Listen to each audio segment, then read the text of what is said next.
No programa de hoje, nós vamos mergulhar na arte da capoeira. Vamos discutir a pluralidade étnica brasileira e explorar o universo do pintor Cândido Portinari numa obra voltada para crianças. Então, vem pensar com a gente no Histórias que Ensinam. Está no ar o Educação.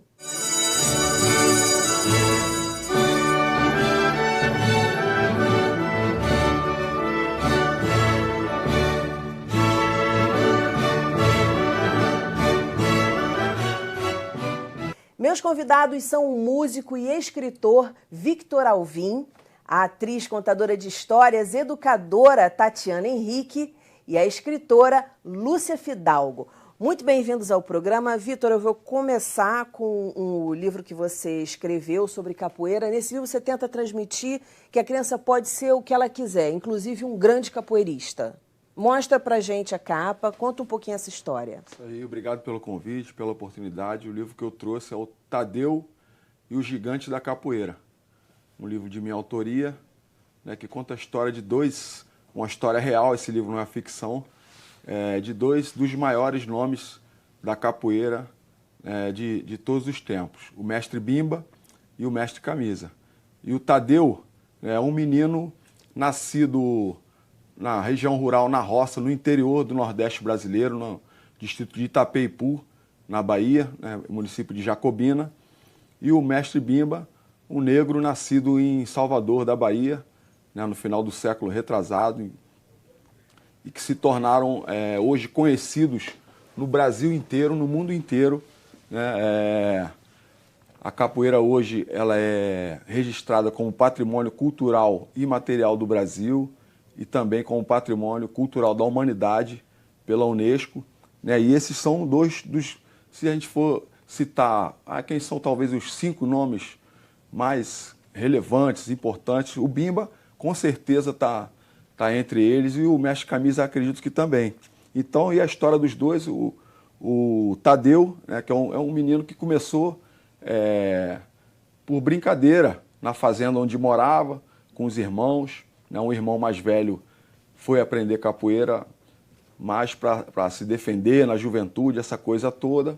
Veio trazendo aquela novidade e, como uma brincadeira, ele foi praticando ali mesmo no meio das plantações, das árvores frutíferas, dos animais da roça. Um menino comum, que também fazia suas travessuras, que tinha medo de vaca, que também gostava de subir em pé de árvore, que fazia as coisas que as crianças fazem, e que encontrou esse gigante, o seu Manuel dos Reis Machado, também sem maiores pretensões, encontrou e ele modificou a vida dele, se tornando hoje uma referência para crianças, educadores, adolescentes do Brasil e do mundo inteiro. Victor, e por que você escolheu escrever essa história para crianças? Porque dá para ver que é um livro mais infantil, vamos dizer assim. Por que você definiu e escolheu essa faixa etária para contar essa história? Isso, na verdade eu já tinha escrito essa história numa versão mais adulta. Mestre Camisa, 50 anos de lutas e vitórias. É uma literatura de cordel que eu escrevi, e 10 anos depois eu ia fazer uma nova edição desse título, e eu resolvi adaptar para a linguagem infantil, com ilustrações do Rui Apolinário, um português capoeirista também. E embora o livro seja com o objetivo de alcançar mais o público de crianças e adolescentes, ele acaba alcançando também os adultos, muito das histórias, dos conteúdos, dessas figuras que eu descrevo aqui, os adultos também aprendem bastante. Os pais, quando vão contar para os seus filhos, os professores, quando vão contar essas histórias, eles vêm me dar esse retorno e falam, caramba, eu nem sabia disso e daquilo, eu nem sabia dessa informação. Eu nem sabia que o Mestre Bimba...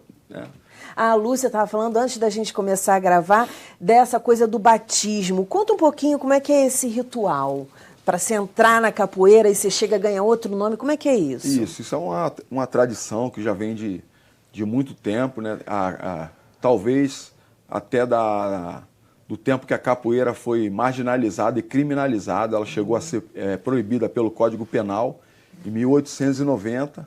O Rio de Janeiro era a capital, aqui era o maior foco de capoeira e o maior foco de repressão também, né? Então, se você fosse pego praticando capoeira naquele tempo, podia ficar de 6 meses a 2 anos recluso e ser até mandado para Fernando de Noronha, que hoje é um paraíso, mas na época era um presídio que ninguém queria ir, né? Pelo isolamento. Então, talvez a questão dos apelidos tenham vindo até desse tempo. E aí foi se perpetuando.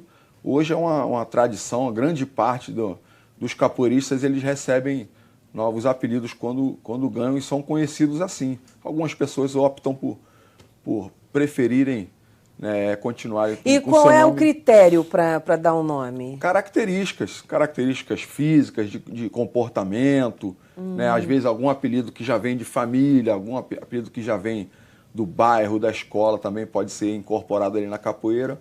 Ou às vezes E eu ali queria o comportamento. eu queria falar da importância da capoeira. Lúcia, tua filha praticou capoeira? Minhas 2 filhas. As 2 filhas. E essa questão dos nomes, o que eu acho bonito, eu sei que tem essa história por trás, né, de que a gente precisava se esconder atrás de um outro nome para não ser julgado, para não receber uma repressão, né? Eu estava até lendo um livro sobre isso, né? E a capoeira era vista como uma forma marginalizada. Hoje não, né? Hoje ela é considerada um esporte, se eu não me engano, né? É uma dança também, né? Uma luta, ela é De tudo, jogar, né? O jogo da o jogo da capoeira. Isso é lindo, né? A capoeira é considerada patrimônio. Isso é maravilhoso. Então, né? é outro patamar. Então, acho que isso é importante, porque mostra a evolução da sociedade nesse sentido, né? Então, quando as minhas filhas fizeram, eu achava lindo você ser batizado novamente.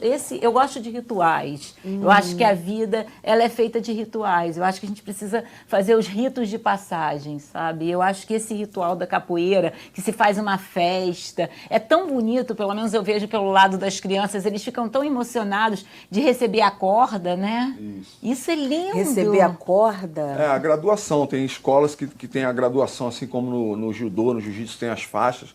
Na capoeira tem as cordas. E você né, troca de corda? Isso, você vai lindo avançando. isso. Tem outras linhagens da capoeira que preferem não utilizar essa graduação formal e às vezes utilizam o título de contramestre, mestre, mas tem grandes escolas, muitas escolas que utilizam a corda como uma assim, forma a de gente graduação. sabe que nas outras tem, né, a faixa, né, a Isso, faixa nos preta, a faixa... esportes mas só orientais. aqui na capoeira há um diferencial, porque tem todo um ritual, essa coisa que é bonito, é o atabaque, é o birimbau, isso é lindo demais, quando o mestre começa a cantar na voz dele sozinho.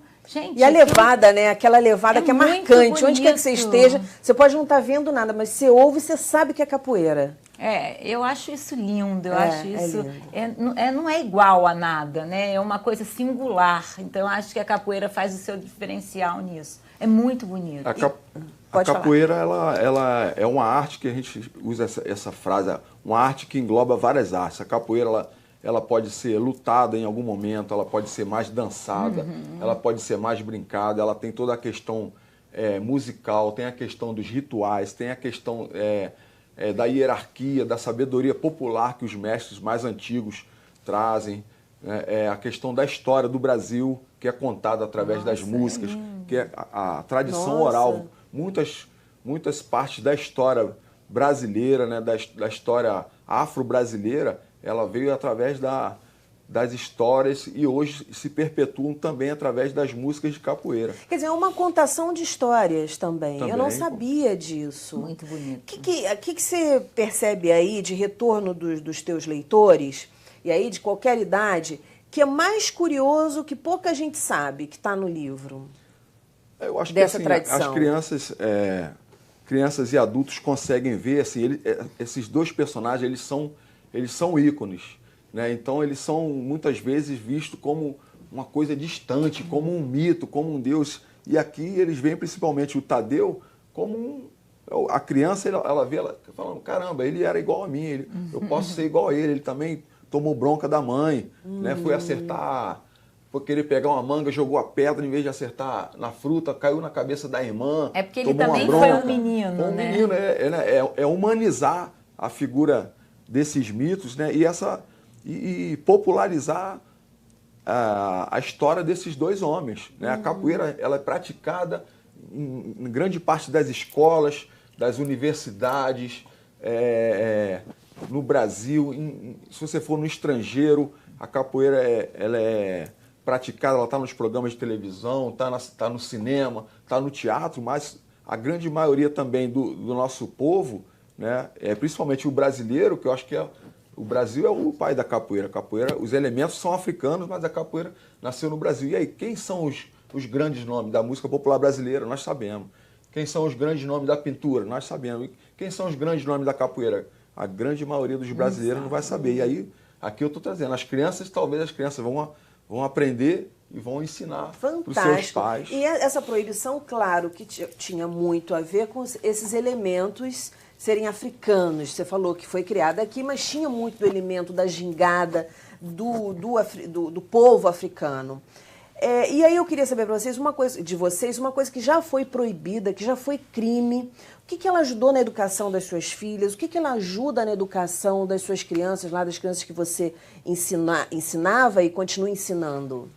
Isso, ela ensina vários aspectos. Acho que uma das coisas, não dá para falar de tudo, a capoeira é muito rica, mas acho que uma das coisas que ela funcionou para mim, que eu vejo funcionar, é justamente a de descobrir o seu talento. Às vezes você vai para a capoeira, não, eu quero ir para a capoeira para aprender a lutar. Aí lá você descobre que a sua aptidão maior, você pode até aprender a lutar, mas às vezes você é um artesão, você vai fazer uns instrumentos com a fineza, né? Ou às vezes você vai lá, eu quero aprender a fazer as acrobacias, os floreios, dar salto mortal, e aí quando você chega lá, você descobre que você é um compositor, que você pode compor. Ou então você vai lá querendo uma atividade física, eu quero ir para a capoeira para emagrecer, e lá você descobre que você é um excelente cantor, um excelente instrumentista. Por conta dessa característica historiador da arte, de reunir várias manifestações, vários tipos de arte. Isso. Para você, Lúcia, suas filhas, você viu alguma diferença quando elas começaram a jogar? Eu acho que a questão da disciplina também, né? Isso elas entenderam. E também ficava muito claro que não era para você aprender a bater em alguém, né? Isso acho que ficou bem claro para elas, né? Porque é todo esse sentido da arte envolvido. Porque não é uma coisa só. Eu achava muito interessante que essa professora, era a professora delas, que eu adorava, ela botava as crianças para fazer tudo. Hoje você vai aprender a tocar berimbau. Na semana que vem você vai aprender a tocar atabaque. Na próxima semana você vai arrumar as cordas. Cada um fazia. Agora você vai puxar o canto. Então eles acabavam fazendo tudo. Então eles também essa questão da união, da amizade, do grupo. Né? Isso foi muito importante na formação delas. Além de tudo, que é um esporte para mim completo, assim. Eles fazem muito exercício para entrar ali, então é muito, muito exercício. Isso faz muito bem, essa coisa de pular, saltar, a criança fonte adora de prazer, isso. Né? É muito prazer para a criança. Precisam disso. Acho até para ficar longe de álcool, que é uma coisa que já começa a ficar adolescente, tem que beber. Não a capoeira traz essa coisa boa, essa energia boa. Eu acho que era uma energia boa, assim, para eles. Então, eu achava que eu considerava para elas um esporte completo. Era uma dança, era uma luta, era tudo junto. Então, foi muito importante, acho que, na formação. Perfeito. Vamos segurar aqui um pouquinho, a gente vai para um breve intervalo e volta já já. Não desgruda!